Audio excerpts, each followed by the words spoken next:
I think part of growth is, looking at your peers and learning what you can and trying to apply them yourself. And, just through friendship, I learned a lot of things from a service side and from a food side that maybe I didn't look at a certain way before.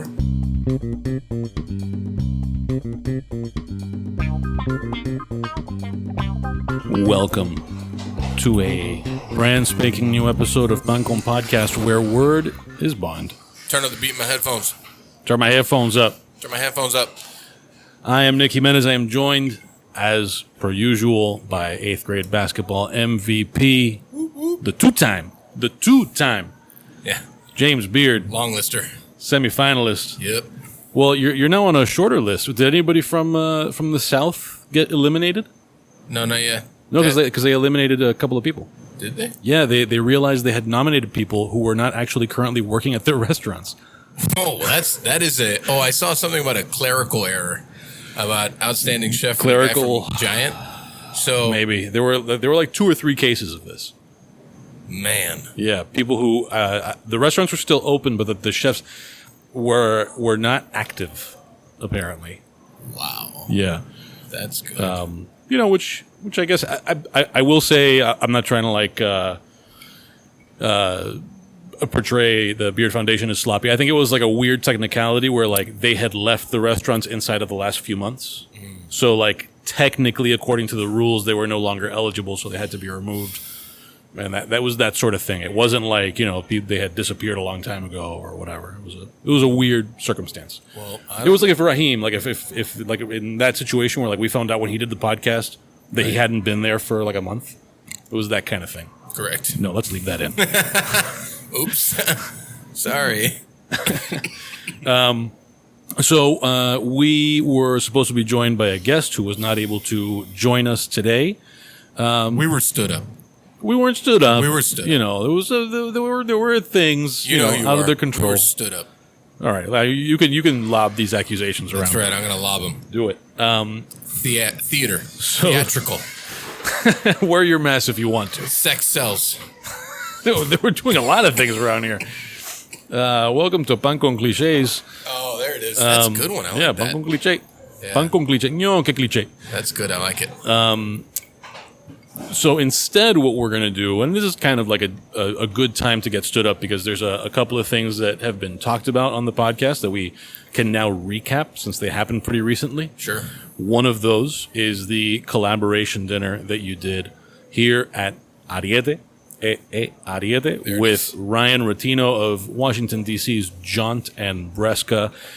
We haven't put this episode out at the time that we're talking now, but... Right. When you hear this, our most recent episode will be that interview with Ryan Ratino. So this is sort of the follow up to that, and we'll recap that dinner for which I was not able to be there. Right. I invited you. Yeah, but you invited me. I appreciate the invitation, but you asked me if I wanted to be there, like as a media dine, and I was like, that just feels de caro. It feels gross, right? It feels like un de Did you caro. feel a little dirty when I asked you to do it? I mean, this is the dirtiest possible situation for that because it's not just a media dine; it's a media dine where we're already doing the media. So it's super insider trading. Very insider trading, and God knows I do enough of that around here. Oh man. Yeah. I mean, we already have on our P&L every month. We have like Nicholas Jiménez. Do you really? On the P&L? Yeah. That's great. Yeah, it's good. That's very good. Mm-hmm. I love that. Yep. Wait till I have P&Ls, and then we'll. Pan Con Podcast is not that organized an operation. All the bathroom breaks. Oh man, the bathroom breaks. Yeah. So many monopolios. So let's just kind of recap. Obviously you discussed it a bit with Ryan, but for anybody who might be coming in now, talk a bit about what that dinner even was, who Ryan is, what you guys did, and then we can kind of get into the particulars, like walk people through as if they were there. So, I mean, obviously we're like straight up like following up the podcast that we did with Ryan. So we already talked about how we became friends, and we became friends pretty fast. And something that we talked about for a long time was, me going up there to cook, and then him coming down here to cook. It just happened to coincide with South Beach Food and Wine Festival, which was random and totally his doing, which everyone thinks that I planned that, which I did not. But yeah, I mean, it was by chance that it happened the same weekend, but we did it, I think, 4 months apart from each other. And, something that's really eerie is how similar his restaurant is from ours. That came up a little bit in the conversation. What do you mean by that? Just like our style of food, our approach, the fact that both restaurants are 3 stories. Ours is 2 stories down. His is 2 stories up. Or no, 1 down. Oh, perfect. No, don't go. You're coming over here. Oh. Yeah. You're coming. Yeah, I need you for 20 minutes. Bring your shower beer. Yeah, you. A little shower Pull beer, up a chair. Pull up a chair there, sugar. You can just take this one. I know he's gonna, but I want to finish this part. Okay. And then sorry. Get the fuck out of here. And, Ryan and I had talked for a long time about like the possibility of Michelin coming to Miami. Yeah. And he was always very supportive, and he was like, he's just a great friend. Someone that always supported ideas. We talked about ideas. We talked about service. We talked about food. We talked about approach and some of the things that he learned after he got his star, before he got his star, all those things. So, I mean, I think part of growth is, looking at your peers and learning what you can and trying to apply them yourself. And, just through friendship, I learned a lot of things from a service side and from a food side that maybe I didn't look at a certain way before. So it was interesting to do 2 dinners together because, when we cooked over there, I think when you cook in Ariette's kitchen, it's super specific. And then when we cooked over there, their kitchen is very specific also. So it wasn't like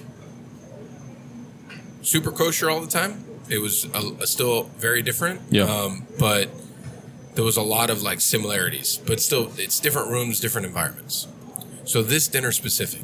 So now I'd like to introduce the executive chef of Ariete, which is Senor Manuel. Senor Manuel. I know, we call him Senor Manuel. That's good. This is the first time I'm hearing this. I know, he gets cool pictures all the time. A lot of cool pictures. He does a lot of the work here, and he actually... Get over. You can take this chair. Come on. You get this chair, and you get a headphone, and you get a microphone. There's so many things you get. I know, you get all the things. And you know what I'm about to do? What you don't get is a raise, but here it is. So... FYI, the headphone only works on the left side. Yeah, the headphone only works on the left side.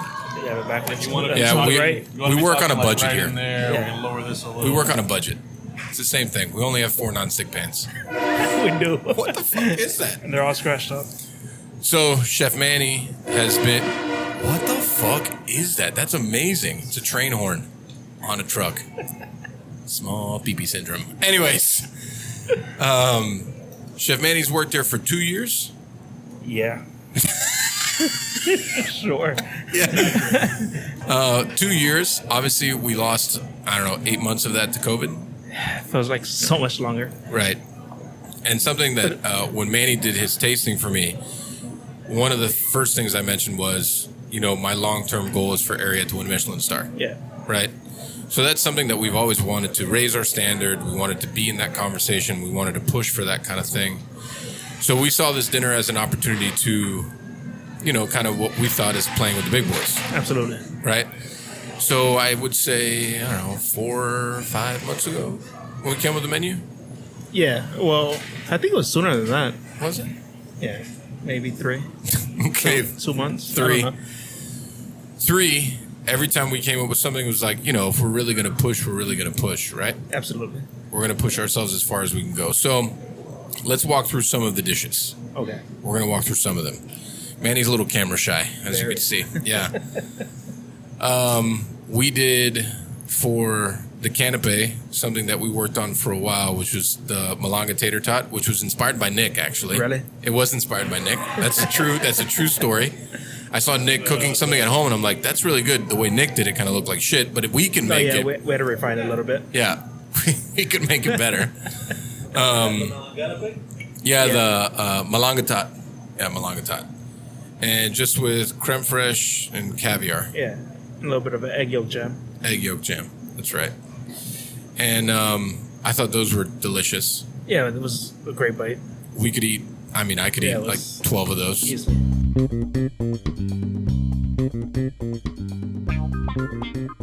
This episode of Pan Con Podcast is brought to you by The Barrel. This is the barbecue grill that, if you're watching this in video form, is in front of us. We're here with Chef Danny Boza. Danny, tell us a little bit about what the genesis of this thing was. Where does the barrel come from? You know, I was a chef. I was working for a civil engineering firm before that, and I really hated everything that I was doing at the time. So I've always had a passion for cooking. And then, I decided one day to move to New York, and everything took off from New York, Chicago, Hong Kong, LA, Colorado, and then to Hawaii, and then back to Miami. And then I opened up my own spot in Coral Gables, sold the restaurant, and moved on to the next bigger, better thing. Obviously, COVID hit, so we had our own passion project. It started because a friend, was now a business partner, Diego Londoño, approached me to do a menu for his coffee shop. And I said, let's go to Colombia. I got to see the tree. I got to, feel it out, get a little inspiration. So I went out there, and then, I tried some of the food when I got there, and I was blown away by the flavor. I found out they were actually cooking with the actual coffee tree. And then I saw their South American style roaster, and it was just really dinged up, beat up oil drum. Yeah. And I said, you know what? I can make something that's really cool. So myself and Diego put our heads together, and it's a home run in my opinion. It's very sleek, very beautiful to look at. It's very, very cool. It's a conversation starter. People see it in your yard and they want to talk about it. Yeah, definitely people see it. And again, we're not trying to take over anybody's yard. We're trying to making a compliment to it. So what you would do on your regular grill for something very quick, you might want to say on a weekend I got more time and I want to chill out and, use the barrel and create some beautiful flavors out of that with our hardwood lump charcoal. Do you remember what some of the first things you did with it when you were maybe like prototyping it, or you had it close to final form? Yeah, actually, I'll keep it short. So one of the main things is that our base was simply just the base. It was just a very plain base, and in order to stop all the fat that was dripping and rendering, I would use sand around the side. But of course, even some of the best chefs in the world make some of the greatest mistakes. So I would drop some of the food directly on the sand, and there's no getting sand off food once it hits it. So we had to think about different systems. So now we created these 2 half-moon systems at the base in which you can add liquid and have a grate on top, which pretty much sets this apart from any other, grill, roaster, smoker, which, the 3-in-1 combo is not really commonly found out there. Very cool. So if people want to learn more, if people want to buy this thing, how do they get more information about the barrel? I would say go to our Instagram page, at Barrel the BBQ.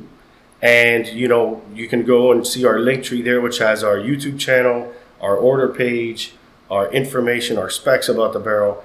And it has a bunch of fun videos and very cool things that we've cooked out of it so far. Very cool. And once you're there, if you use promo code PANCON10, that's PANCON10, PANCON, because I know a lot of people have trouble with this. We don't speak Spanish. We've been called Pumpkin Podcast, the Panko Podcast. This is PANCON10 for $100 off of the barrel. Thanks, man. Awesome. Thank you. This episode of Pancon Podcast is also brought to you by Elite Impact Windows. Elite Impact Windows does exactly what it sounds like they do.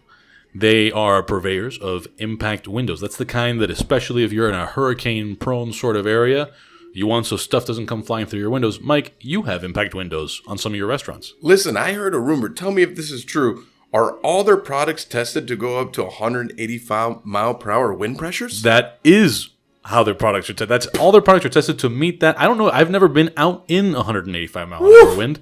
But if I were, I think I might want to wear some of these windows as like a suit. I feel safer already just thinking about if I was walking around in that kind of wind and I was wrapped around with their just windows just wrapped around me, I'd feel like a much safer person. Yeah, you should put them on your caddy. Maybe not. But I also heard that they meet all the requirements of Miami-Dade County. They do meet all the requirements of Miami-Dade County. Fuck me, that's amazing. EliteImpactGlass.com or on Facebook, Elite Impact Windows, Instagram, Elite Impact Glass. They are proud partners with Eco Windows, CGI, and Windoor. One of the things I really appreciate about them and their company is that all their products are made locally here in South Florida, and fuck me, that's amazing. Look at this. They are all made here in South Florida. Did you do your research? Man, I did not do the research. Somebody didn't show up ready. They have competitive pricing with totally 0% financing available. I mean, I don't know if you have credit like mine, you might not get 0% financing, but it may be an option. It's possible that that's an option for you. 0% financing. I don't know exactly how that works. Whatever the case, if you go on the website, you ask for a quote, and you mention Pancon Podcast, you will get 10% off of your installation. And I don't know if you guys have ever installed Windows before, but 10% off of window installation, that's a good fucking deal. And you know what? You got it here first on Pancom Podcast. That's right. Mention Pancom Podcast. Again, it's EliteImpactGlass.com or Elite Impact Windows on Facebook, Elite Impact Glass on Instagram. By the way, you mentioned restaurants. They do commercial properties. So whether it's for your home or your business, if you need Elite Impact Glass to put, all that and do the things that they do so well, you wanna get in on that. Also, this company, very woke. Very woke. They also offer solar power systems with backup batteries and custom generators for your home. You know why? Because they're woke. I don't know if that's a positive thing these days to be woke, but but it's nice. I mean, sounds good. It sounds good to me that there's solar power involved. I'm into it. Generators, solar power, impact glass. If you go to their website, they got a video that shows off like a home that has all of that stuff going on at one time, which is pretty wild. That's pretty wild. A lot of panels, a lot of glass, a lot of things. Pretty soon, we are going to get our hands on at least one pane of impact glass. I'm ready. And we're going to try to break it. I'm ready. I don't know what the procedure will be, but Mike's breath will have a blast of freshness from that Banaka you just heard. I like this for the podcast, 'cause you can really hear it. blast at last. Fast blast Banaka. I just want everybody to know, and apologies to Elite Impact Glass, because this I don't want this to sound like an ad for Banaka, but in the time that we've been sitting here to record this ad, Mike has blasted himself with Banaka like 5 times. Twice. Get I excited don't out. know, man. Twice. I don't know. Come on. Twice. Elite Impact Glass. Thanks to our sponsor. Thanks. Go get your windows from. Go get those windows.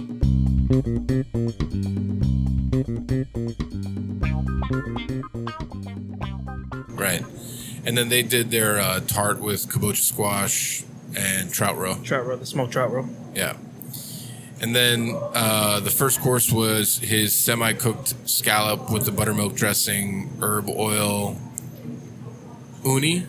There was uni. Uni. And the celtus. Mm-hmm. Right. And then our first course was the mosaic. Yeah, the torsion.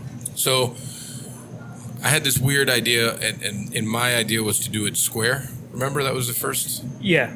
I was talking about like layering it, sealing it, layering it. And then Manny's idea was to do this really beautiful circular torsion that was layered. Explain the whole thing. So this technique I saw when I went to go stage at Kalikio and Sons. Was this 2012? 10 years ago. Yeah, it was a long You're time old, ago. brother. I know. But I've never had the opportunity to, to try it out. And I felt like this was the perfect opportunity to, like you said, we're going to come play with the big dogs. This is definitely one of those times where we're going to come out swinging, and, showcase what we were able to do. So we wanted to do guava with that. Sorry, I'm a little short. Get closer. Get in there. Yeah, we wanted to use the guava from Guava George. Guava George. So we poached it in red wine, diced it up, put a bunch of chunks in there, and at the same time we also used his jam. So we poached whole fresh guava. These were the Asian white guavas, right? They weren't the pink guavas. These were pink. Oh, they were? These were. Oh, man. Were they actually George's? They were not. They were not. Okay. No, because he's been he doesn't Promising have the us fruit for yet. months. Yeah, Yeah. no. I got it. So we poached those in red wine, and then George makes this special kind of like guava concentrate. Like it's like the consistency is very thick. Like it's spreadable, but like thick spreadable. And he makes that specially for Gio for his pastelitos. Yeah. So in the process, we had this large PVC pipe. This looked like a science project. It was crazy. It took 3 people to do, right? It did. And it was like this large PVC pipe. It's and a then 2-footer. Manny's short, so he's holding the PVC pipe. And then shorter, Ashley is pouring, or Manny's pouring, and then Ashley's shorter. And she's doing the guava piping and dropping. So it was like a 3-person project for this. Yeah. But they were beautiful. Yeah, it's probably For me, it's like one of the top 5 dishes we've done here in my area since I've started. I mean, it's the fact that we're considering adding a 4th foie dish to our menu, Yeah. right? To do that dish because it was, not only was it delicious, actually Nick ate that tonight. Yeah, he did. Delicious, it was interesting, it was beautiful, it was different. It was all the things that kind of like, I think encapsulate like what it is we do. Hold on, Niall, where's my drink? Ready? Yeah, I'm ready. What's going on here? What happened to Gabe? I told Gabe like 20 minutes ago. I feel, man, you don't love me anymore now. So, all those kind of like things kind of encapsulate our food, at least foundationary when we think about them. Mm-hmm. Has it been done before? Is it different? Is it interesting? But is it still delicious? I feel like it's an area dish. Right. We made it an area dish. And then we served it with caramelized white chocolate. Yes. Which to me, white chocolate and guava just make complete sense. Mm-hmm. Tarragon, which I have a weird obsession with. Yeah, but all the flavors make sense. Also makes sense, but I think tarragon makes sense with a lot of things. Yeah. But we dehydrated the tarragon and we put it in the salt. Mm-hmm. And then we served it with Chef Devin's brioche. Yeah. It was essentially the bread and butter course, which is what we talked. That's what, right? Yeah. That's like what we talked about, right? You temper it all. Thanks, sugar. You're a beautiful man. I don't care what Manny says about you. Just don't babysit. Fuck off. I think the dish was like striking. Yeah. What sucks is that we had actually purchased the plate just for this dish. Yeah, we did. And then instead of getting the full order of plates, we only got 2. So we couldn't put it on the actual plate. Which is interesting because, you know, like 6 years ago, I'd just be like, whatever, put it on any fucking plate. And that's not how we think anymore. Not anymore. Not anymore at all. So I thought that was probably one of the more stellar dishes in the entire meal. Mm-hmm. You know, it just was striking from top to bottom. It was great. And then after that, we did the monkfish. Was it monkfish after that? Yeah. It was? Wait, was it monkfish? Monkfish? No, we had the pork press, the morcilla. Pork was after that, and then monkfish? Yeah, it was pork, then monkfish. Yeah. Anyways, I think you're wrong, but it's fine. I don't know. We did one of those 2 dishes. Ago. It was last week. It wasn't a long time ago. We're not even 5 days removed. If it was like a long time ago. So then we did one dish that we were familiar with, which was the pork press. We did execute it a different way, which I'm not sure if it's a better way, but now we know. Mm-hmm. Pork belly, morcilla, pork belly, pressed, baked, sliced, seared, with Gordo Rancho white beans, and then this little cute dumpling of head cheese. The dumpling wrapper was calabaza. It was. Compressed calabaza. The idea behind it was like caldo gallego flavors, which was good. I like that dish a lot. I still haven't found like pure happiness with that dish. I still think that we're kind of like in a... I've never tried the first one, so I tried this one. I thought it was delicious, and people seem to really like it. I think we fucked up by changing the way that we picked it up, which is on me because I wanted to change it. But these were thicker than the first time we did it. Right, and I don't remember why that was different. Did we set them in terrine molds the first time? Yeah. I wasn't there for the last dinner. You were out of town. Yeah. Out of town. Fuck, I don't remember. But anyways, we cut them like thinner, and we just threw them in the salad. We warmed them up because they were already cooked. I don't know. I'm still like on the fence. I feel like it's delicious, but I still feel like it's got room to grow. Yeah. And then we did the monkfish, which I also found delicious, but still has room to grow. Yeah, that was our first go at it. Right. Like a lot of these dinners, we don't really recipe test, man. even though we try. Do we ever really recipe test? We tried one time. We tried one time. And it worked for like a week. It did work for a week. The thing about our kitchen is it's too like organic. Yeah. It just happens. Yeah. There's too many good people in the room to be like, we need to like compartmentalize the way that we think, because then you're going to stop creativity. Yeah. So then the monkfish was monkfish loin wrapped in like a monkfish sausage that we called butifarra, wrapped in Swiss chard. Yes. And then a corn puree and then Evan's puffed potato things, which I wish I could take back. We tried to do these like, Oh man, I didn't think they were gonna be that difficult. fuck me. But he made it sound like they weren't going to be difficult. I know. Because he made one. He didn't make He one. made us one. And then he spent, 5 hours making 200. It's like, dude, it was crazy every time. That's the only thing he did for all of production time. Everybody else had to pick up his projects. Yeah, and all his projects were literally just bring stuff upstairs, Yeah. pretty much. Yeah. I think that was my favorite throughout the day. Evan, how you looking? I'm good, chef. How many do you have? 40. What do you mean? Like, you have 40 to go? No, I have 40. So you have to make 200 of those. Yeah. And he was like, yeah. Okay. All right. So this is where we're at. I said, well, Danny, you're going to have to do this. And, Ashley, you should probably do that. And just because if not, we're going to be in the weeds. So I thought that dish was also delicious. We tried that dish before service, and I thought it was really good. Yeah. Solid. Like, it was our first time making it. Putting it together, before that day, we'd never tried all the components together. Not together. Yeah. We've tried them. Yeah. Just not together. Right now in the same dish. And then after that was The duck. Right? Chef Ryan's duck, which I thought was delicious. Nice. Yeah, it was really fucking nice. Yeah. I mean, those dudes can cook. Well, it's two guys on 20 ducks. I would hope so. What I love, one of my favorite things about Manny is he takes 0 prisoners, right? It's very secure in himself and where he works. And he looks over to Ryan at around 7:40 and he goes, Chef, you think you're going to be set up on your station yet or what?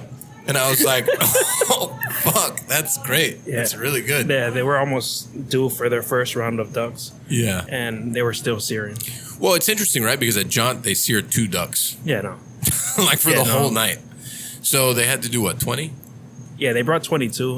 Yeah, they did somewhere around 20. 20. Yeah, I mean, that sucks. That's a lot of ducks. How many ducks you do today? Today we did 6. 6.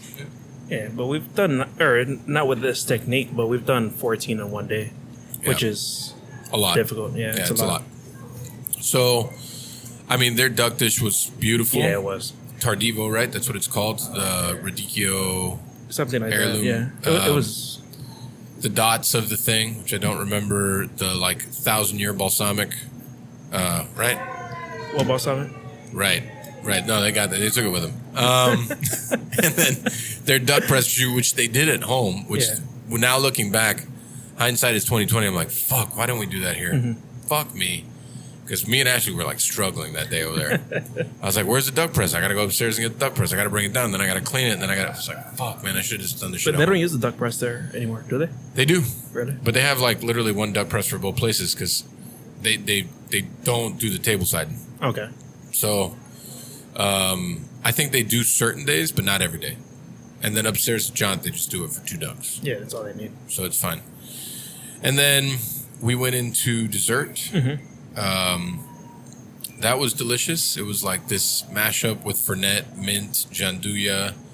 Really beautiful. And then we went into mignardises, which was little alfajores of a pig and then one of a duck, which the pig was obviously us and the duck was them, which is adorable. It was delicious also. Super cute. Yeah. Super cute. So I thought the dinner went extremely well. From the service side, I struggled a little bit on the expo side just because I felt like we were always behind and we didn't have enough people to execute kind of at the pace I wanted to execute at. I felt like we had plenty of hands. We just didn't have the space. Well, I mean, what was the first thing I told you after dinner was done? We need a bigger kitchen. Yeah, you did. Yeah, we need a bigger kitchen. It's to do that kind of service. Because we also had supplements, which we didn't even talk about. Yeah, no. We did have supplements. Manny came up with caramelized plantain, Ocetric caviar, and then I added lobster demi. Yeah, which was the finishing touch. It was delicious. It was really interesting, really delicious. And we sold, 32 of those? Yeah. I wasn't expecting to sell that many. No, we weren't. We were expecting to sell 5 to 10. Yeah, 5 to 10. The same thing happened to us with the last tasting we did, right? With supplements. And then Ryan did this foie that He didn't tell us about. he didn't tell us about. That's true. He didn't tell us about it. So we did it as a supplement because they offered as a supplement at Bresca before the duck.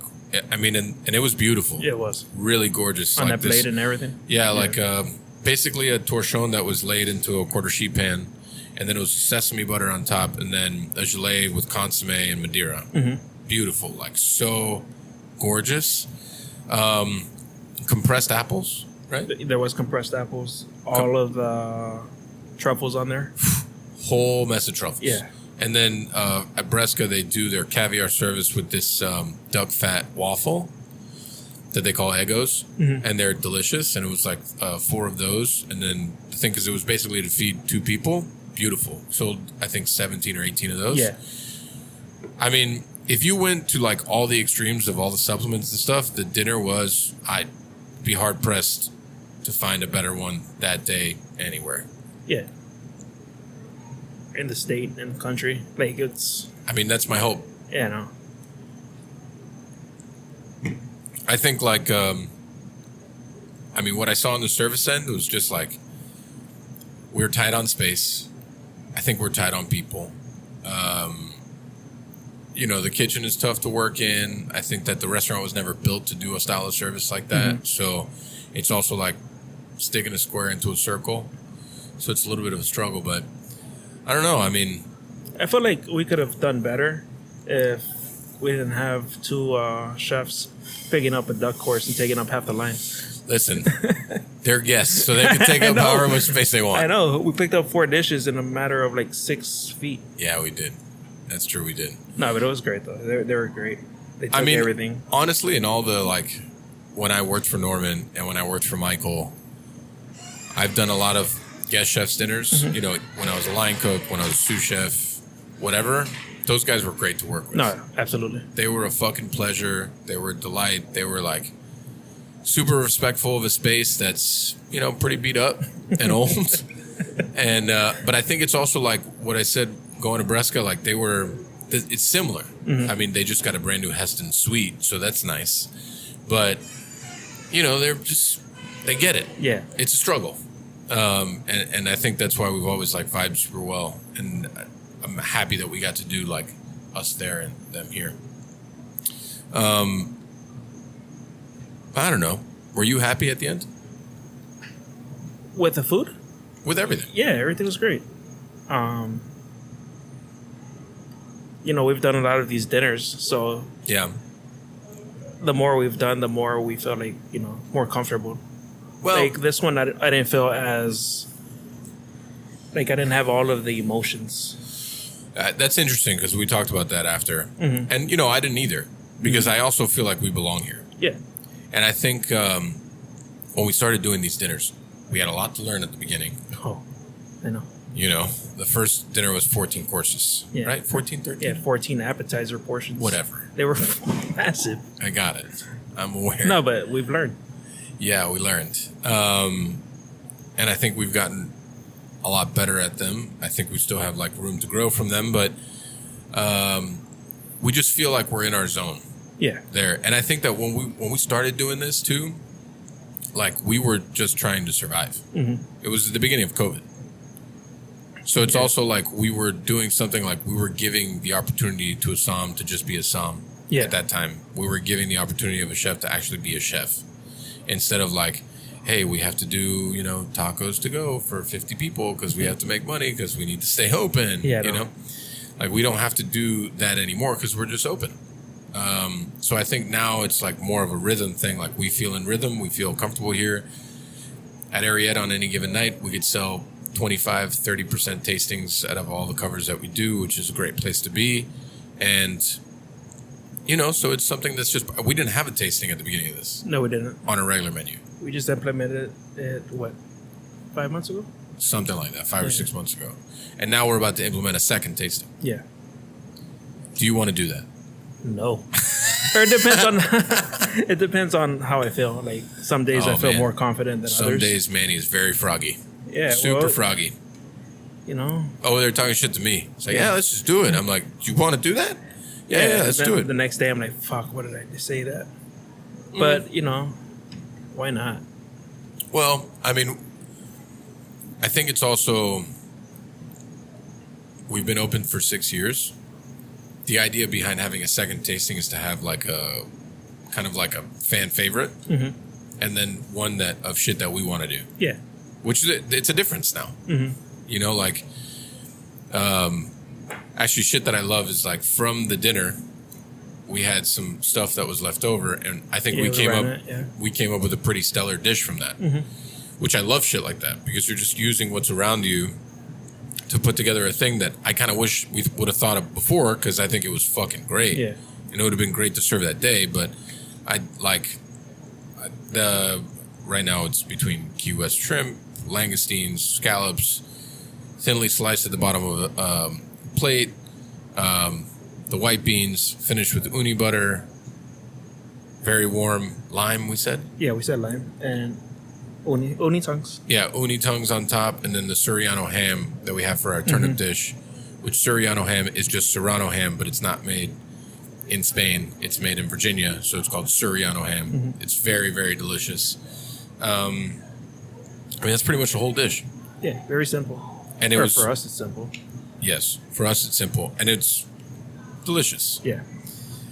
Stuff like that wouldn't go on a classic tasting menu. Stuff like that would go on a tasting menu that we want to put out. So I think there's a difference, because if someone's never been here before, they should probably have the venison, short rib, snapper, farmer, oysters. Yeah, stuff we're known for. Right. People that have been here 10, 15, 20 times, they're probably going to want to have the tasting menu that we change every month, 2 months, 3 months, whatever it is. So Stuff that's not on the regular menu. right. I mean, and I think just evolving the tasting menu program, I think because we've done a lot of tastings and now we've done these collaboration dinners, us there, them here, you learn a lot. And like, for instance, something that Ariete was known for that I was very nervous to take off the menu was our charcuterie program, which we took off, and it's actually been better. Because you want to dive into more of like having a tasting menu, because you need to shrink something so other things can grow. So, I don't know. I mean, I like the idea of 2 tastings, but I also think that we're super strapped with space. Yeah, no. It makes it I can only imagine, like, I think about it from the expo side and looking at like a night like I don't remember when it was. It was just recent that we had like, it was fucking the day before the dinner that we had like 15 tastings on the board. Oh, yeah. And then we had 15 open menus at the same time, and it's like I'm absolutely shitting a brick because I'm watching Rafa do these caviar sunflowers, and then also have to do wahoos, and then also have to do farmers, and then farmers for the tasting. I'm like, fuck. Yeah, man. our food's very touchy right now. Is Especially it? it's on Garmo. It is. Like, if you don't do the sunflower ahead of time, like you preset the petals, like it's gonna take you 4 to 5 minutes. 4 to 5 minutes, yeah. 4 to 5 per minutes. per plate, and you're the first one to get hit. Oh, and then, I mean, the way that we had the tasting this weekend, the first 4 courses were all caramel. Every single fucking course. Yeah. I mean, they got fucking destroyed. Yeah. Crushed. And I was like, ooh, I didn't even, like, obviously it made sense. But then when you look at it on paper, you're like, oh, that's going to be kind of ugly. Yeah, I didn't look at that until you told me. No, neither But did I. but it was also a really great menu. I think since we've implemented the tasting menu, that was our best tasting menu. We also charged appropriate for it. It was $160 a person. And, I mean, if it's just how it is, right? That's how it has to be. So, I don't know. All in all, it was good. It's good. I think that it's crazy because we have such a young team. Very young. Very young team. We're about to get another person from California. Oh, also very young. Very young. Shiv, yeah. Shiv. He reached out. and- Shiv, I mean, if anyone actually listens to this podcast, we talked about a trip that Manny and I went to California. Manny was forced to hang out with me for 5 straight days. Just blast. It was Went to the French Laundry. I don't know if you guys made heard him go about to, I it. made him go to the gym with What? me. Yeah, to watch. It's weird. It's weird. It's not what happened. You actually worked out. One of the kids that helped us, his name was Shiv. Super nice kid, worked well, was very receptive. I don't know, he was great. Yeah. So he reached out to both myself and Manny just a couple days ago, and he was like, "Listen, I'm done with school. I want to come work for you guys." I was like, "Sure." It's like, "Are you sure? Are you positive?" He's like, "Yeah, absolutely. Fuck this place. I'm out." I was like, "All right, cool." So he's coming from California to Miami. Yeah, it's cool. Yeah. It's cool. We actually have another applicant from out of state for a position that we may or may not have. We'll take Can't talk about that on the podcast. Yeah. Well, take everybody. No, we can't take everyone. You know, people No, come and don't. go, man. People come and go. Yeah, it's and, true. And this. Hold so on, but let's be real though. You've had this team here for a good minute. Yeah, but like we've talked about this. To get to the 6 people I have now, we've gone through 40, 50, yeah. 40 candidates. Yeah, I know. It's true. And, you know, in a matter of 2 years, Yeah. that's a lot. I feel like we've gone through 40 or 50 in the last like year, Yeah. at least. People come and go. Like I said, it's part of this profession. You have to accept that, it took me a while, but you have to accept the fact that people are going to go. Yeah. You know, it's part of the job. It's part of the thing. Yeah, that's why when people go, like, there's no hard feelings because I understand. I've been in their shoes. You know, you go to somewhere else for better paying. Or, you know, it depends on people's where they are in their lives. One of the hardest things I ever did was leave Norman to go work for Schwartz. You know, I still hear about it to this day. Norman will always bring it up. Always. Yeah. But, you know, I had to make a decision for myself, and I thought it was a good decision, and I still think it was a good decision. I think that was one of the better decisions I made in my career to go work for Schwartz. Yeah. Where were you before that? Don't remind me. I was at Cafe Bonjour in South Miami. You know, I had just gotten fired from Palm Dior, the only place I've ever been fired from. Was that when? That wasn't when Gregory was there. No, it was Felipe Ruiz. Felipe Ruiz, yeah. Yeah. I've heard stories about Felipe He's Ruiz. fucking great. He opened up a little cafe down in South Miami. He was helping them out in the kitchen, and he tapped me in. I'm like, perfect. And it was good. It was a great learning experience. We got like one article in the Miami Herald back then, and business blew up, and it was just him and I trained the dishwasher on how to make salads, how to saute, how to fry, how to everything. That's and cool. we did a lot of stuff there, man. And then from there, you went to go work for Schwartz. Yeah, I went to Schwartz, Yeah. which was great. Like I was there about 2 years, and man, there's so much to learn then. So much. It's crazy. I think the troop of people that have been through Michael Schwartz's camp, whether it's Cypress Room or other places or whatever it is, you know, it's pretty impressive lineage that he has. No, absolutely. It's a lot of people that are at the top of Miami now. Yeah. You know, both of us worked there. Even worked there. Yeah, my second day was Neven's first day there. Yeah. So I got hired by what's his name? Bradley? Bradley Harris. Bradley. It's still there. Yeah. That's still there. I got hired by him, and then I'm like, all right, I'll go work for you. And then the second day, he's like introducing this guy as a chef, and I'm like, I just signed up to work for you. Yeah. What the That's fuck? not what happened. No, but Neven was great. Yeah, Neven was good. Yeah. I mean, now look at Neven now. It's got what, Yeah. four restaurants? 3 restaurants. 4. 4. Still, Herba is still on deck. Yeah. Yeah. So, wait, and then after Schwartz, you went to go work at the Sicarian place, right? No. After Schwartz, I went to go work with Jose Medin for like a month. Right. And then I left there because I wanted to go work at Beechcraft. Oh, that's And right. that was always the goal. The 100-foot wood grill. Oh, that never man, worked. It worked. That shit hurt. Yeah. But yeah, opening day we fucking Blew it up. yeah. Yeah, you blew up the hotel. Yeah, I knew that shit was hot. I'm like, yo, this is not right.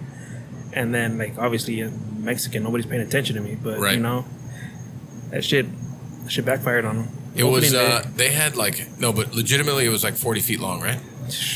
It was it all, was 25 to 30 feet. it was all a wood, like solid fuel. It was a Yeah. whole back. I mean, it's beautiful. All grill works, like one of the most beautiful pieces of equipment I've ever seen in my life. Yeah. And it was a whole back end of the thing. So imagine whenever you have a solid fuel, like wood is solid fuel, charcoal is solid fuel, you have to have a certain hood for that. If you're building it inside of a hotel, they need to have certain type of like reinforcing of like the ductwork for that to happen. I guess they didn't reinforce it didn't. enough. They may have done it, but it may Yeah. have not been enough. This bitch was strong. I mean, 30 to 40 feet of fucking solid fuel is I a have, lot. I have a video of it still on my Instagram. And in the background, you can see the lights of the fire alarms still going off because it was just so fucking hot. And they did it every single day. No shit. Yeah. Wow. It was I actually really liked my meal at Beechcraft when I went. I only went one time. Steven was a chef, right? yeah. Chef Steven was chef de cuisine. Michael guy, Fiorello, Steven. yeah. Yeah. Yeah, and Michael Fiorello was the executive chef. Bunch of Chef George Ramos was executive too. He was fucking great too. Yeah. Man, the people that were there, the opening team, were fucking great. That kitchen was like a Taj Mahal. It was beautiful. I mean, they had, what, 4 islands or 3? 1, 2, 3, 4. 4 islands. But it's not practical. No, it's... It's beautiful. It's a show kitchen. I mean, it's not practical because you need to... I mean, for 4 islands, you need to have 45 people in the kitchen working. Yeah, to do a slow dinner service, let's say it's slow for us, was 90 people. We needed minimum like 7 cooks. And that seems super skeleton. 7 cooks Yeah, for that's- 4 that's islands stretch. and a solid fuel That's stretch. whole back end. It's tough. I mean, think about it. For our slow days here, we have 3. Yeah, no. All right, tonight we had 3. Yeah. And we did 60 covers. Yeah. That's pretty good. That's Good pace. Good yeah, pace. well, that's also why I second guess us putting a second tasting menu, because nights like this where we have 3 cooks Right. or 3 people on the line, like, is it practical to do these things? Now I need a 4th, possibly a 5th person. That's not always available. This is Manny pleading with me through Pancom Podcast. This is a first, everyone. This is a first. Get this man another beer, please. That's halfway. No, but like Manny started drinking rum Negronis. I'm starting to rub off. Yeah. no, they're good. I've had Negronis before. I just don't like the bitterness. It's just not I mean, for they're me. bitter like my soul. Sure. Sure. So, after Beechcraft, that's when you went farther north? Yeah. So I live in Homestead, right? Yeah, this is a huge topic for me. Manny lives deep Homestead, Yeah. and he drove. 50 It shocks me miles. that he drives here. He drove to, The Diplomat Beach Resort. which is like an hour from here. It's from here, maybe. I don't know. For me, it was like an hour and 15. But like for me on the expressway, I drive 85, 90. Relax. There's people that listen to this, okay? No, but like that for me, Strike that's, that from the conversation. He drives the speed limit, people. No, that's like normal. Like Miami, if you know. But yeah, 50 miles one way, 50 miles back. So I would leave, let's say 10 in the morning. I wouldn't get home till like 2, 3 in the morning. That was fun though. That's real tough. Oh, tell me about it. It's real. I just like when I worked at Cypress, I lived the first place I lived at was in Deep Kendall, Okay. like 132nd and like right by your house. So by what used to be Shula Burger, that's now Tacos and Tattoos. Okay. And I fucking hated my fucking life, but I also had no highway. Right? I didn't take any highway. It was just all like The roads. the Back roads, roads. and it was fucking miserable. Yeah. Oh yeah. It's all the lights. For me, like I'd rather pay all the tolls and Yeah, to just drive. yeah, just go. It's just like I don't have the time, or I do have the time, but it's just I spend it driving. That restaurant I also liked a lot too, Yeah, that was great. in the Diplomat. Yeah. Point Royal. Point Royal. It was good. Very good. And then from there, you came here, right? I went to go work at Surfside. Oh, that's right. Then he worked for Thomas Keller. Yeah. Yeah. Thomas Keller. I he don't know if really- you guys heard of him. yeah, he's whatever. He's fine. No, he was cool. It was like, I went there just trying to get in my foot in the door, just to learn technique. And I felt like I did that in the year and a half that I was there. There was just no room for me to grow when I wanted to grow. Well, the thing is that company's built like very old school. Yeah. They work a lot of people up through the ranks, and they'll move people from other states to take chef jobs in other states. And Yeah. I mean, they do a lot of that. Yeah, So- well, they did. For me, I was a tournant, or it's like the person that moves from station to station, covers all the station. Next move for me was sous chef, but none of the sous chefs were going to leave because obviously we're a year and a half in. Everybody's going to be there at least 2 years. So I put in my note, or I had been looking for like at least 6 months before we got in contact. I mean, I've said this openly. Like, there was only 3 people I wanted for this job, and I interviewed all 3 of them, but I only really wanted Manny. Because I'm a big like trust person, and we had known each other already for I don't know. 10 years, 10 years. Now it's 10 years. Yeah. No, I think at that point it was like 6 years, 7 years, maybe. And that was my goal. So, I got him. I got my guy. I got my guy. The other guys were great too.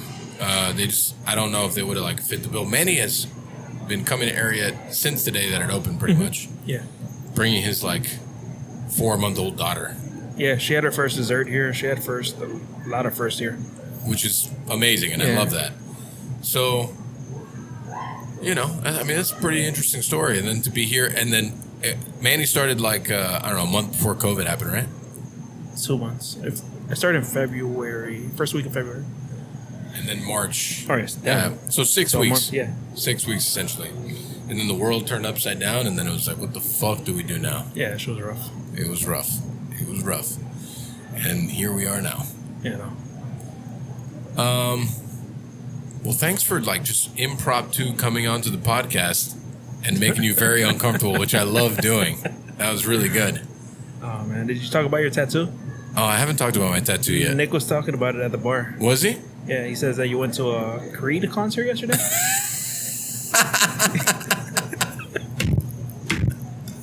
That's really fucked up. I mean, the concert I saw yesterday was like, With arms. Across your chest. that's good. The concert I went to yesterday was fucking incredible. Who was it? So, Chris Stone, Kingfish, Ingram. Kid's 24 years old. I listen to a lot of music. I do not say this lightly. That kid is a generational talent. Yeah. I have never seen something like that. And I've been to quite a few shows, blues shows, whatever. Man, Special. like flooring special. Like it absolutely like floored me. I was like, you know, like I listened to his music and I was like, he's good. He's really good. But you know, you sound good in a studio. Yeah. Do you sound like that in person? And I mean, he fucking annihilated it. That's cool. I was in a room of, I'd say, like 95% white people, right? All older, hardcore blues heads for sure. You could just tell. And they were enamored with the kid. I mean, the kid is a mix of like B.B. King, Slim Harpo, and AC/DC all together. It's really, really fucking interesting. The way that he like riffs on that guitar is like, just, it's like he was born with it. How'd you hear about him? Shockingly, just showed up on my Spotify 3 weeks ago. And I started listening to it, and then all of a sudden it said, oh, you know, he's coming to Fort Lauderdale for a concert. And I'm like, what? I'm like, fuck. I was like, I'll go by myself. I don't care. Yeah. So I just bought a few tickets, and I'm like, people want to come, they want to come. If not, I got to, you know, I finagled a couple people to go with me, but I would have gone by myself because I mean, his music on, like, in the studios was really impressive, but in person it was even more so. So it wasn't a Creed concert. I didn't go to a Creed concert. How did you get to a Creed concert? Well, Manny was thinking maybe Nickelback. I did say Nickelback. Look at this photograph. Every time I do it makes me laugh. I was at my mechanic shop the other day, and I was having a beer, and someone said something on Nickelback, and I'm like, they're so trash. And the guy turns to me and goes, bro, you really think Nickelback's trash? I'm like, whoa.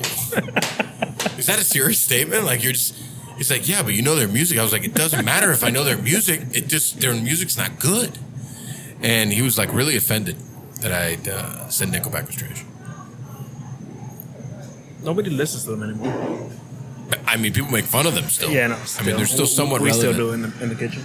Do you really? Yeah, we do all the time. Nickelback? Yeah. And Creed.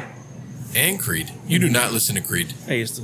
You used to? But, yeah. Oh, well, you were very sentimental back in the day? No, like I used to listen to a lot of rock. It's the early 2000s. This is one of my favorite views. Gabe having a drink at Taurus, bringing back at least The 45 folds for tomorrow. Yeah. It's the best. The best is when he has Raquel, his baby mama, doing him. Yeah. She comes to pick him up, and she's there for like 2 hours phoning. Yeah, folding. Yeah. While he drinks a White Claw. It's really nice. I love it. Such an interesting staff we have here at Ariete. Yeah. No. No, I didn't talk about my two. I got the hood ornament of a 1947 Cadillac on my chest. It's pretty sick. I'm a fan. It took me 3 tattoo artists to find one that would actually take the risk to do it. Because it's a tough tattoo to do. So I went 2 people that I know very well that are friends. They were like, nope. One's been on this podcast. Nope, not doing that. I traced it. I'm not happy. I'm not doing it. I said, all right, cool. That's fine. So I think it came out pretty good. I think as you get older, tattoos hurt a little bit more, though. You are getting pretty old. Fuck off, man. It's only 3 years apart from us. Doesn't feel like it. What's that mean? Fuck. I'm going to go fuck myself now. Anyways, is there anything else you would like to add to your portion of this podcast, sir? No. No. No. Mic drop. I'm out. Manny, thanks. Yeah, it's been fun. Yeah, good. It's been fun. I'm out of here. All right, now the Liberated podcast come back to the microphone here on Pancum Podcast. Yeah, go have a shot, huh? You look very stressed after talking on a microphone. 40 minutes. You'll be fine. It'll be all right. Gabe, tell Niall I need another one. You didn't tell him the first time, fucker. All right, so where were we? Oh man, after that interlude with Manny, It was good interlude. it was a good. Nobody's complaining about the interlude. Manny's the best, man. Manny's great. He's the best. He's honestly one of the most talented, humble people I've ever met in my life. Did we establish for people listening what he does here specifically? He is the chef He's of the chef. Ariete. Yeah. I am the chef owner. He is the chef. He has CDC. He has 2 sous chefs. It is like quite the brigade now. So what is his? Because I know that he's listed on As a CDC. As a CDC. That's what he started as. Okay, so that just hasn't been updated. Because I posted that he was the CDC. Because that was what I assumed his title was. Maybe I haven't changed it officially, but he's the chef of Ariete. Got it. Just chef of Ariete. Yeah. Well, too bad for him. He's been demoted on our Instagram page. No one follows us anyways. No, that's true. Yeah. Apologies to the 22 of you who are getting bad information. I Sorry. think we're up to more than 22. No, we are. We're up to at least 30. You think we're up at 30? Oh, 100%. Man, Yeah, crazy. it's a new day. It's a new day around here. Dismiss. So, I think that's as good a recap of that dinner, Yeah. and then other stuff as Sure. we could hope for around here. Here we go. I just want to go in more. Thank you so much. You're a beautiful man, Gabe. Gabe, I can't wait to have you on the podcast. You're going to be on the podcast before you have a baby, huh? It's going to be the most fucked up podcast that we do. Oh man. Yeah, it's this guy. I'll bring a 6-pack of White Claw. You'll be ready. 12. Got you. I got you. What's the story with being on the podcast before he has a baby? No, it's just Gabe is the most interesting man in the world. I feel like Is he really? Yeah, we can replace the Dos Equis man with Gabe. Got it. I mean, he's really the most interesting man in the world. So you're I don't know if you're. So I'd like to, because one of my parting recommendations was going to be to listen to the guy I went to his concert yesterday. Sure, yeah. I'm a big proponent for small music, right? Like people that people don't listen to very much that are incredibly talented. This Yep. kid, he's got all the makings of being incredibly special. He's just very young, so to be a blues artist, you don't have much to talk about when you're 24 and you're singing the blues, right? Right. I think that he has really good stuff, but I also feel at the same time there was some management. Look up since we're Sure, on this yeah. thing. Look up 662, which is one of his Kingfish. Kingfish Ingram 662, which is one of his bangers. I mean, this kid. I mean, he really he crushes. He's gonna jump to somewhere in the middle. That's cool. That's fine. Oh, it's so good. Can you believe the technology we're working with around here? This is fucking nuts. I can't even believe where we are right now. And you see how good he sounds? In Yeah, person, yeah. he sounds exactly the fucking same. Yeah. And probably a little bit better, to be honest. And then, since he's, on the guitar, that's what he does. He would just crush solos on the guitar. Crush it. And, he's a big boy. Right. You look at pictures of him, he's a big boy. Well, I saw the video that you posted. He's a big boy. This is the guy who was the main dude who went out into the crowd. So I'm saying, he comes out into the crowd. I'm like, Yeah. he's trying to, he's a showman, too. Yeah. Going out into the middle of the crowd. He went into 3 different parts of the crowd. And he's just there, dapping people up and just, Yeah. totally, With the guitar and the whole thing. Yes. And it was impressive. I haven't been that impressed by a live show since the first time I went to go watch Tab Benoit. And that's probably been like 10 years. Yeah. Because Tab is incredibly famous in the circles of New Orleans, but he's not incredibly famous to the world. Yeah. And he's probably one of the best blues guitarists, drummers ever. But yeah, it was like striking. Like I want to support, right? So I bought shirts, I bought the vinyl, I bought the whole thing, I did the whole thing. Like, it would be a shame if that kid doesn't make it. But I also saw in the show, you see when Well, shame if he doesn't make it, but I mean, by a lot of standards, he's made it. If he's made it. You're right. Yeah, in a lot of ways, he has made it. Yeah. I mean, I had never been to that venue. It's called the Parker Playhouse. Okay. Beautiful. Like, I'm expecting to go to a blues show, right? So I'm expecting like a ratchet hole in the wall because I'm not barely spending any time in Fort Lauderdale, and we show up and it's like this like really beautiful theater, and I'm like feel so out of place. I feel incredibly out of place. But it was dope. So where was I going with this? Fuck. What did I say before? You went to the Parker Playhouse. Right. Talk about that you hope he makes it. He has made it. Yeah. Oh, what I did see in his set was there's some influences definitely from management and from labels, right? Like there's a couple fillers there that they want to be like mainstream, and that's just not who that kid is. I just don't think he can ever be that. Do you know how old he is? 24. 24. Yeah, that's right. You said that. 24, 23, 24, somewhere around there. Yeah. So, I mean, he released his first album when he was 20 or 19, something like that. I mean, it's crazy. So, I just hope that influence doesn't, like, push him into the wrong direction. Right. We'll see. I mean, music is like that, I guess. Yeah. So, yeah. We're doing parting recommendations? That's not, I didn't want to, like, put that in there as my parting recommendation, but I also, like, I mean, I was really impressed. Sure, yeah. By the show. Yeah. That I saw. Sure. Also, the cigar that I smoked. It was the Aganorsa Aniversario? Yes. I smoked that earlier in the day. It was a beautiful, I had like a really nice day. It's like very rare for me. That's good. I had a very nice day. Yeah. I had a midday smoke. I had lunch. I did a little bit of work, and then I took like a cruise in a car, went to Fort Lauderdale. Actually went to Coconuts first. Coconuts is like Fort Lauderdale's version of Monty's. Okay. So it's like on the water. Yeah. It's like packed. There's oysters. The food is fine. But it's just, a scene. Yeah. And then we went to the show, and it was cool. And then we went to a dive bar after. It was great. Good stuff. It was a good time. So the other thing that we haven't talked about here, you tell me if you don't want to talk about it for whatever reason. We can.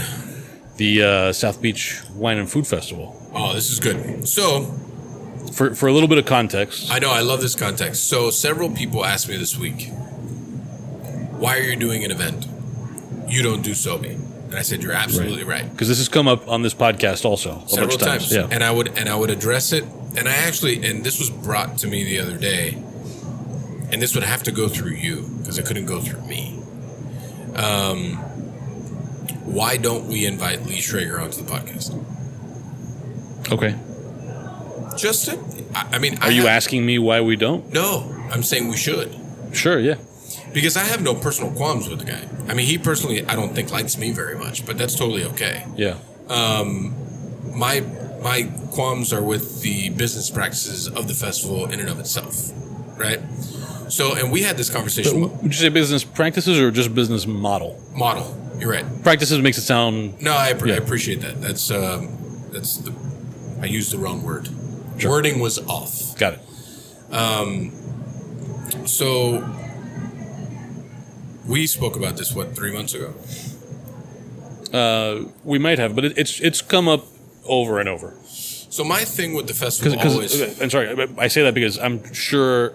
Oh, you're saying we spoke about this particular festival and what you were doing. Mm-hmm. Yeah, because the topic of the festival has come up before the last festival and all that. So my thing always equally has been, I feel, especially in today's day, and even beforehand, labor is tough and it's expensive. Product is expensive if you really care. And time is priceless, I think.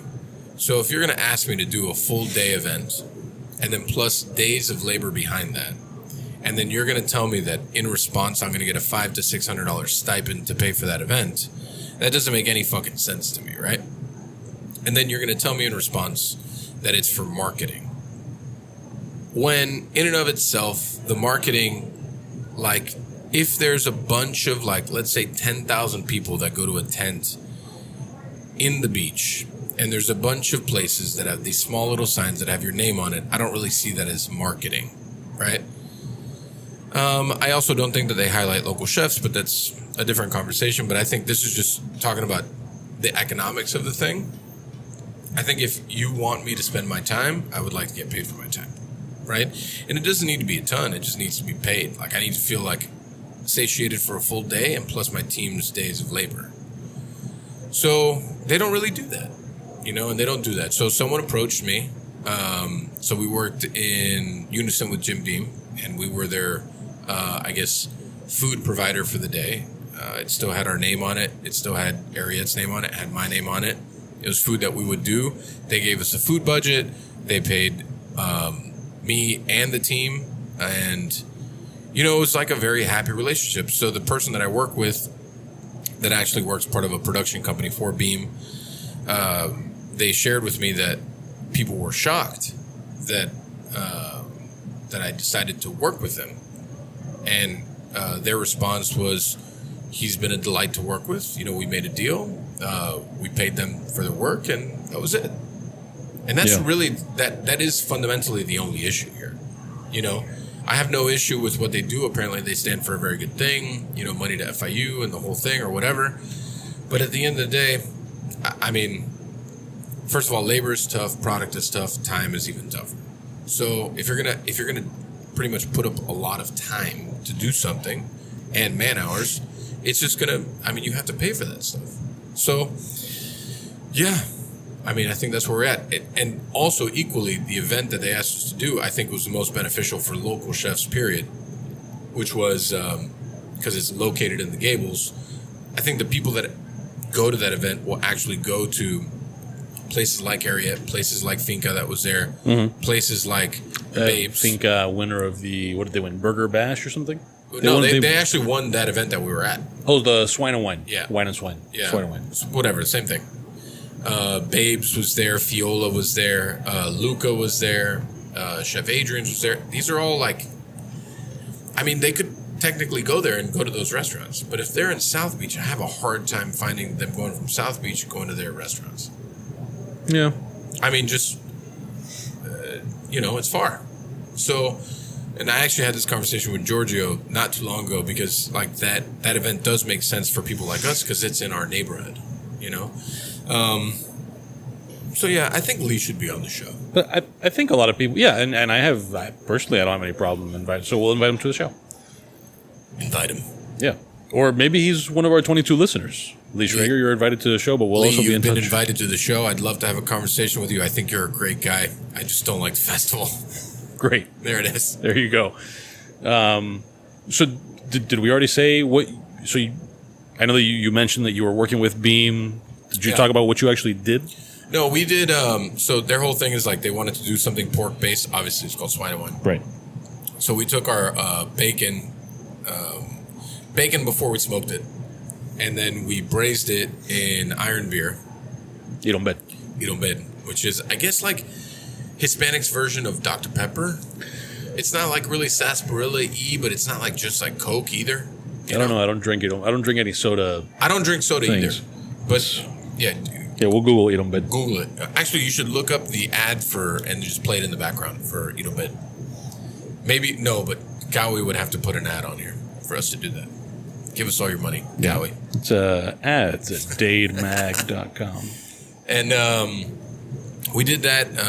A crispy piece of brioche that we lightly fried, tomato jam, and then we took like iceberg lettuce, romaine lettuce, shredded it thin, and we put it in this very like acidic slaw on top. So it was basically a version of a BLT. Okay. And it was delicious. Yeah. Super good. Good stuff. I loved it. Very good. Yep. So, I mean, I think we've been at it an hour-ish, including the Manny stuff.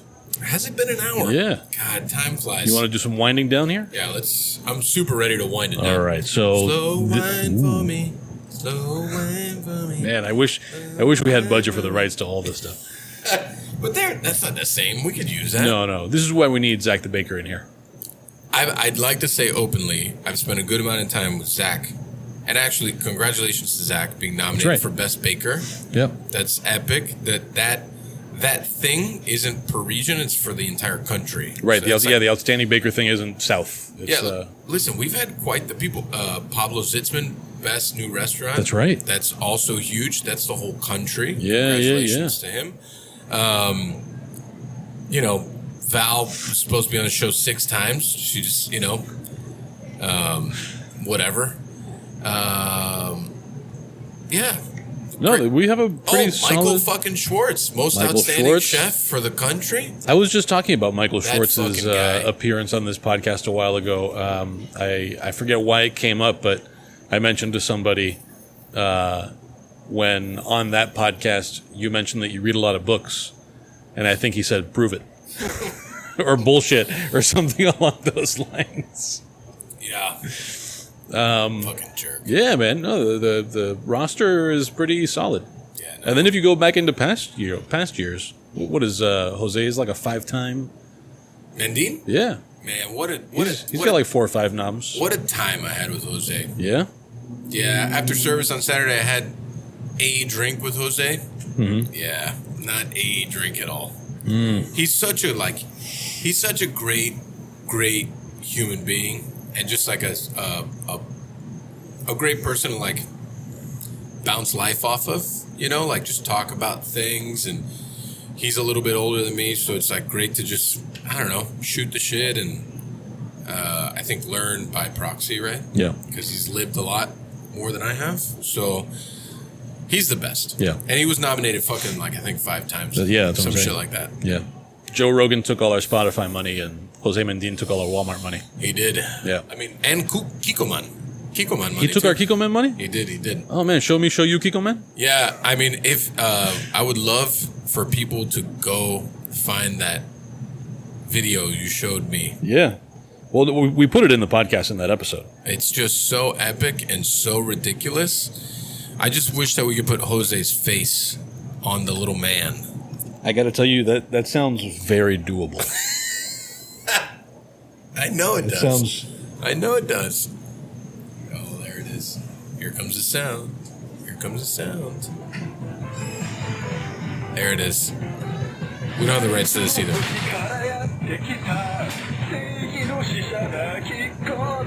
Yeah. Oh, man. Dude, if you guys could see this right now, This is so good. this is terrible podcasting, but fuck, Yeah. it's so entertaining. Can I tell you, I was listening to... so I've recommended in the past things related to Coleman Hughes, who did a song called Blasphemy, and he's a writer and a bunch of stuff. And he was on Rogan's podcast, again, where all of our Spotify money was taken. Yeah. And I Fucking Rogan, man. And I was cracking up because there was at some point in the conversation, they start talking about breathing exercises. And then Rogan mentions that sometimes, like, a thing he does regularly is to practice inhaling for a full 30 seconds and then exhaling for a full 30 seconds, and then proceeds to do it on the podcast. It was that. I can't do that for 30 seconds. It goes on and on and on. And then, he's talking about how, like, it's really... Spotify pays him all that money to do that. Man, the thing went on for like... do that. thing went on for like 3 hours. I can do that. Pan con suspiro. So good. But welcome to Pan con suspiro with Chef Michael Beltrán. There it is. Talking about like Cubanisms, a friend of mine today showed me his pizza tattoo that on top it says pizza. Oh, that's so good. P-I-X. You know who that friend is? No. Pan con Podcast Hall of Famer Chris Hughesby. Get the fuck out of here. Pizza. That's the best I tattoo know. I've ever heard of. I was like, I'm so jealous I didn't think of That's that the first. best. So good. And nobody else can do it, because then you're just like knocking that off. For sure. Yeah. But I'm kind of okay with that. I don't even care. Yeah, well, Fuck it. it is what it is. So I think we were kind of getting into parting recommendations. So if you have one in mind, I'll let you. I mean, my idea for parting recommendations was to listen to this kid's music. Sure. You know, I mean, it was You said it was Kingfish and... It was Kingfish Chris something? Stone, Kingfish, Ingram. Chris Stone, Kingfish, Ingram. Yeah, I think it's Chris Stone. I think. Okay, yeah, like Nick taps feverishly on his MacBook. yeah, Chris Stone. I've never heard Chris Stone before. Me neither. That's why I was Yeah. like, is it Chris Stone? Chris Stone. Yeah, it's like a twice fried Christopher. Criton. Yeah, Tostón, Criston. That's so fucked up, but it's so funny. Yeah, so Chris, Christone, Ingram, Ingram. Cool. Yeah, I'll for sure be listening to that. Listen to all of it. It's really good. Yeah. I mean, you know, when you get into like the Spotify stuff, and we're not since they don't pay us, I'm not like doing an ad for Spotify, but they go into some like really good music after. Mm-hmm. You know, like if you're into that shit. So that was good. And then another parting recommendation. I just recently visited Abba. Pretty sure that's the name of the restaurant. Not the band. No. Can you look it up? Abba by Sam Gorstein. Sam Gorstein was he also worked under Michael Schwartz at a time, and then he opened the original My Ceviche, and then he opened up the chain, and then he left the company. How do you spell the name of the restaurant? I think it's Abbaa, Saba Abba. It's Tel Aviv cuisine. I'm totally butchering this, and I'm sorry. I apologize.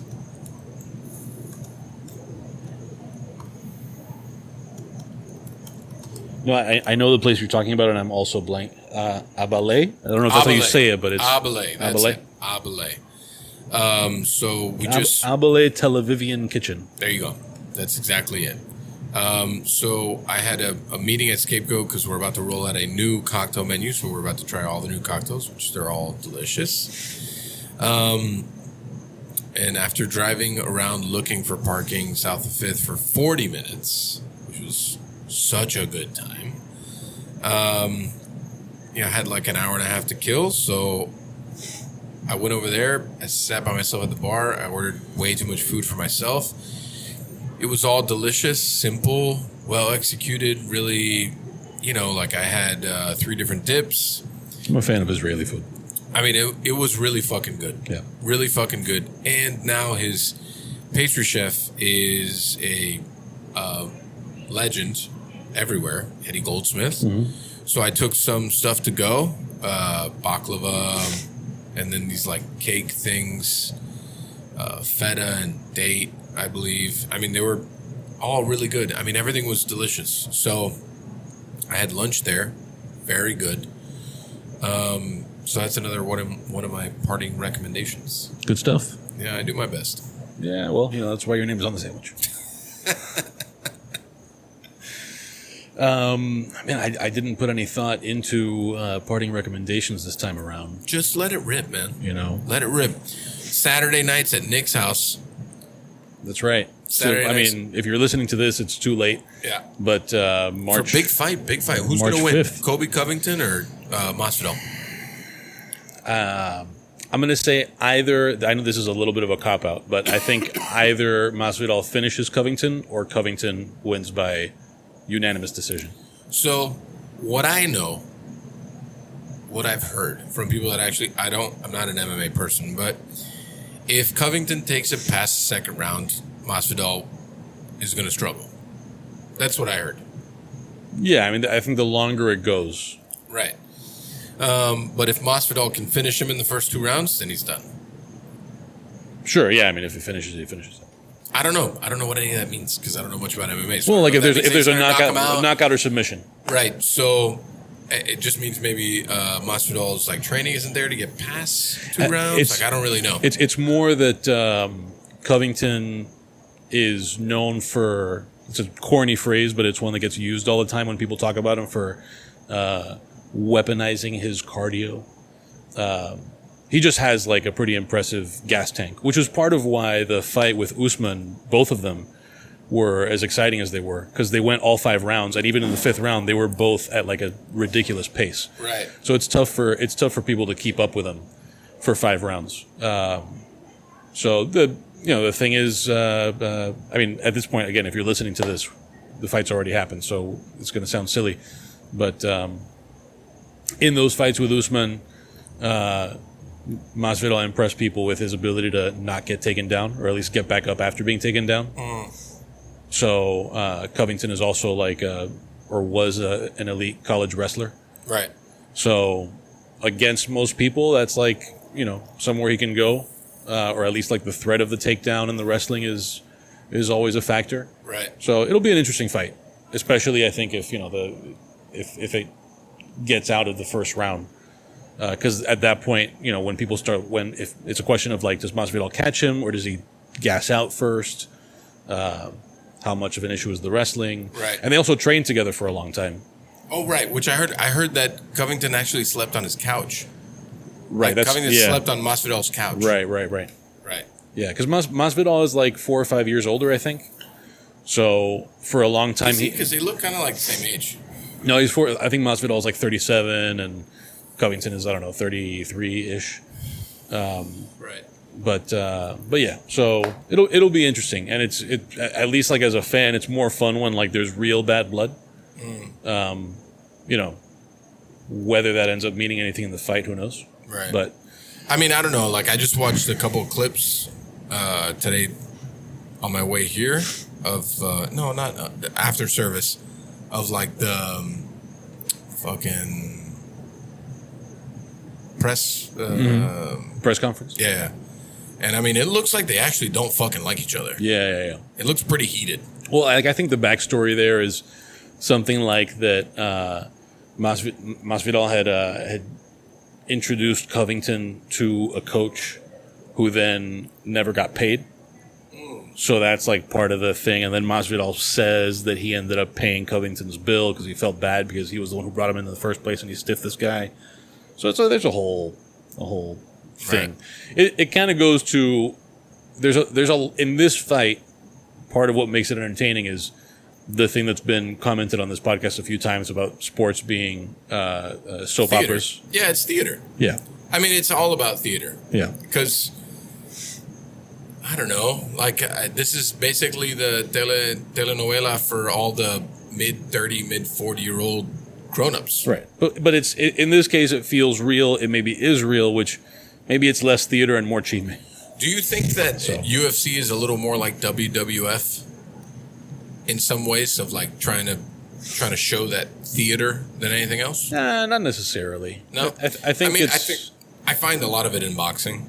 Sure. I mean, it's a lot of theater, people trying to put on a persona. I mean, look at Floyd changed completely from Pretty Boy Floyd to who Floyd is now.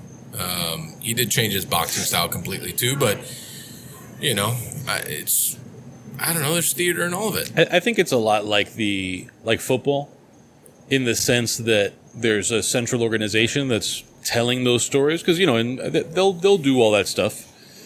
The thing is that it's a one-on-one sport, right? So you can really sort of capitalize on it more. There's really not it's rare in say basketball or football that you have a real ongoing one-on-one rivalry, in the NBA, for instance.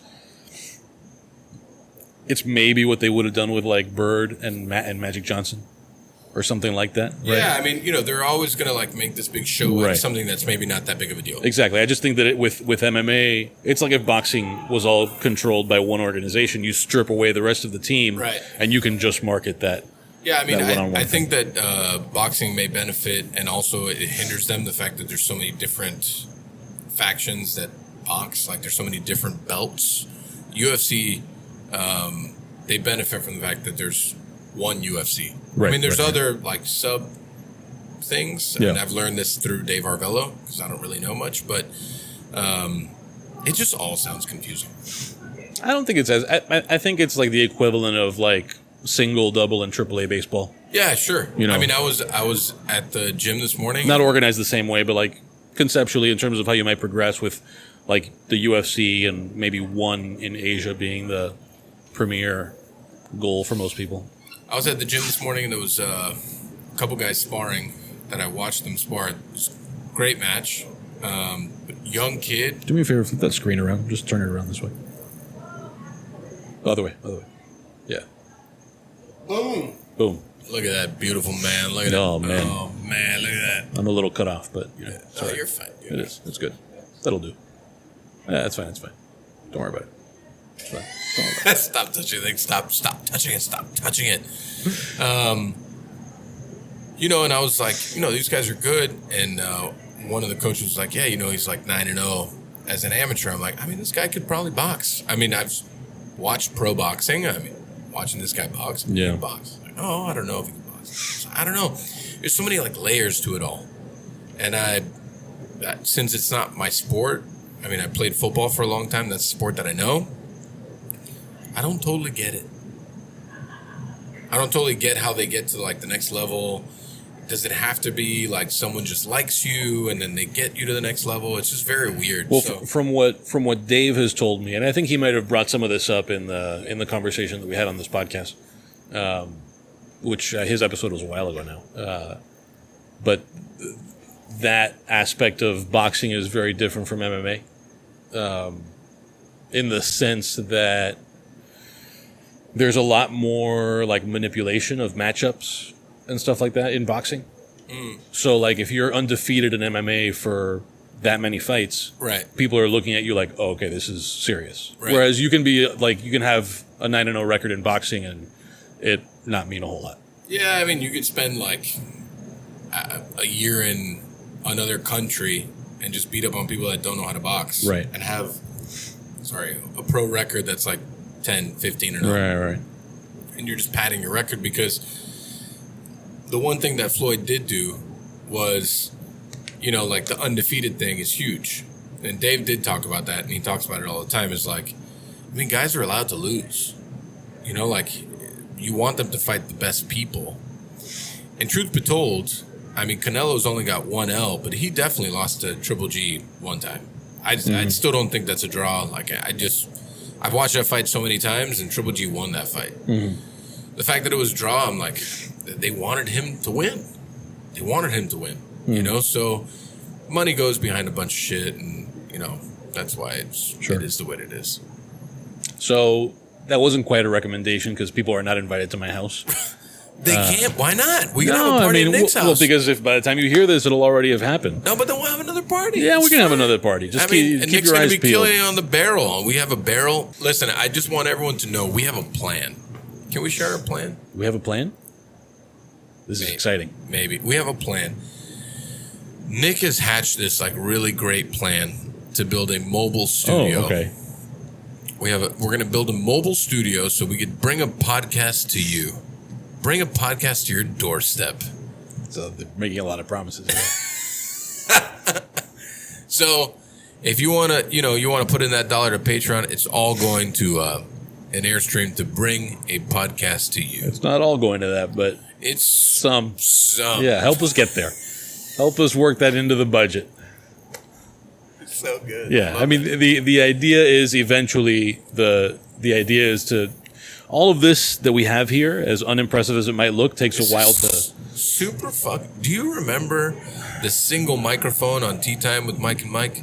I know, because I showed up at Tea Time to help with the microphone situation. That's why I was there. Right. Yeah. So I showed up with a couple of microphones and...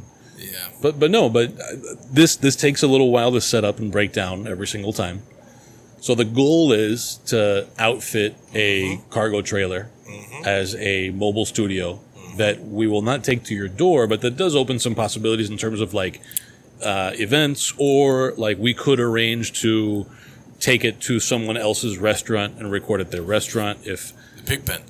At the Pigpen, right? There's all kinds of possibilities here. Sure. So that's the goal that I'd like to get to. I'm more interested in that than in having like a static brick and mortar thing, just because it opens up a lot of like flexibility in how and where we do things. Guys, you have a little insight about Nick. Do they? And his goals. There you go. And I love it. Oh, man. Give us that $1 on Patreon. Yeah, give us the $1. Recommendations. YouTube has been feeding me a lot of Seinfeld clips. I'm going to recommend people rewatch Seinfeld. Ugh. You don't like Seinfeld? I mean, I have to be in the mood, and I just can't. Seinfeld. I don't know. I like Jerry Seinfeld's like stand up. I like comedians and coffee. In cars. Yeah, I like that. That's good. But I don't know, Seinfeld. It's just not like I have to be in the mood to watch it. Yeah. Stay tuned for Cooks and Cadillacs getting croquetas.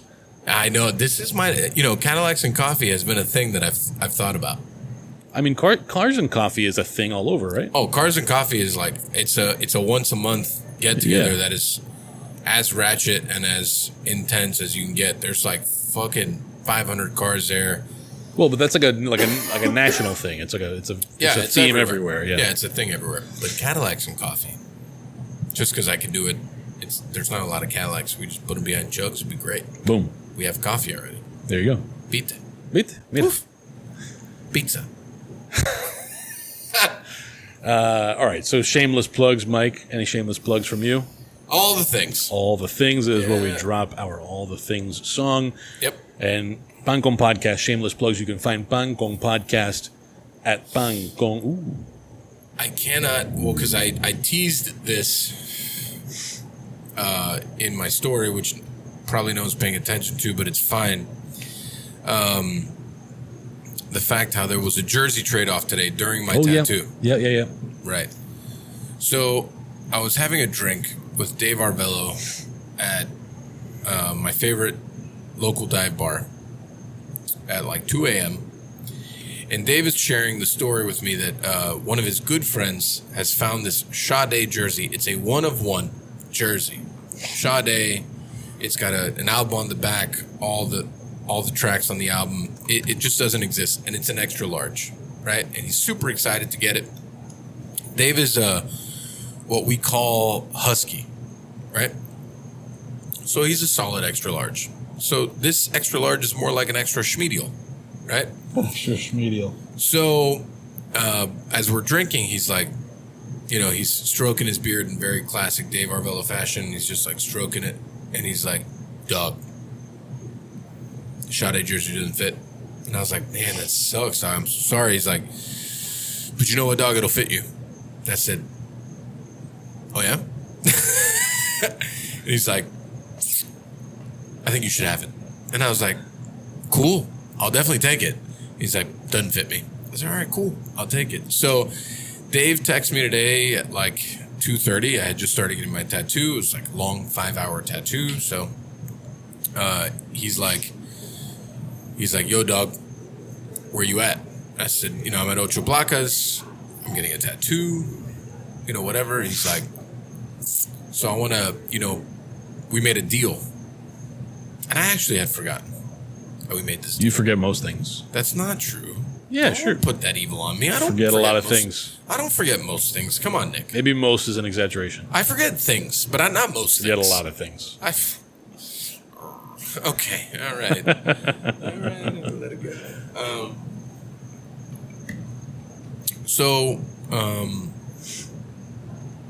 You tell him you're getting your tattoo.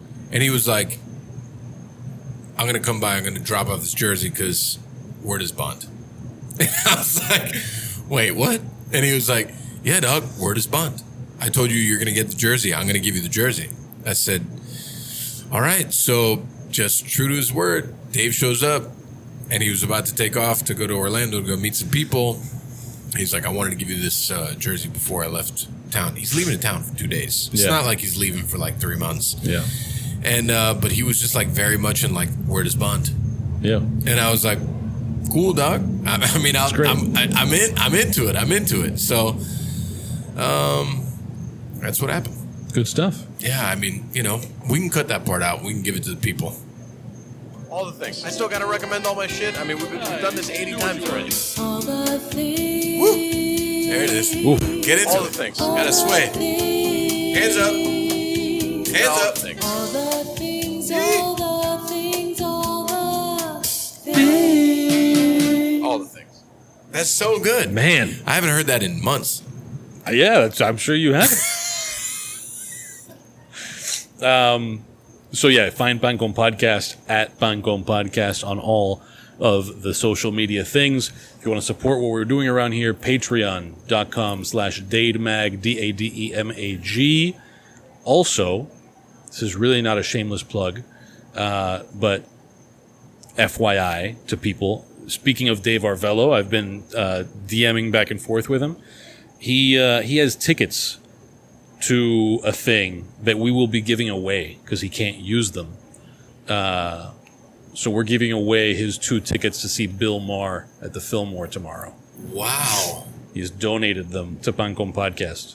How? I mean, we're gonna release this in like a week and a half. Yeah, How are we no. gonna If you're do that? if you're listening to this now, it's too late. But we will announce it on social media, and I'm letting you know here so that if you missed that, you know that you should be following us on social media. Do you like Bill Maher? I don't mind Bill Maher. You don't? No, I mean I don't like agree with him on everything, but I find it entertaining. I watch Bill Maher things. I watch Yeah. things I don't agree with sometimes. You know, and I don't disagree with him on everything. Okay. I don't think you need to agree with him to. I mean, I something find out him of- entertaining. Yeah, that's it. Yeah, I find him entertaining. Yeah, I would go. I just can't. He offered them to me. I don't know what So What are you doing that you can't go? not able to go. Okay. So No lightning round. no, there will be no lightning round here. We can't give each other a lightning round, right? That We've done weird. that. It's yeah. Sounds weird. Oh man. Do we have music for that? Does Kingfish do something appropriate for that situation? No, he doesn't. He doesn't. And last thing, stay tuned Oh yeah. because at some point soon, who knows, maybe even before this comes out, we will have information about our next live podcast. Right. It's happening at some point soon. There are next to no details for it, There are absolutely no details. but we on are this. working with a sponsor for the event to figure out what it will be and when it will happen and all of that stuff. People sponsor us. There will be a thing. There will be a thing. It's just a matter of when, and we're going to try to get it done before the weather turns super hot so that we can do it outside in Miami comfortably. That's it. That's all I got. You sound less than confident. Me too. That's all I got there. That's great. All right. Thanks. That's wear it. shorts, everyone. Goodbye. Wear shorts. Parting recommendation, wear shorts.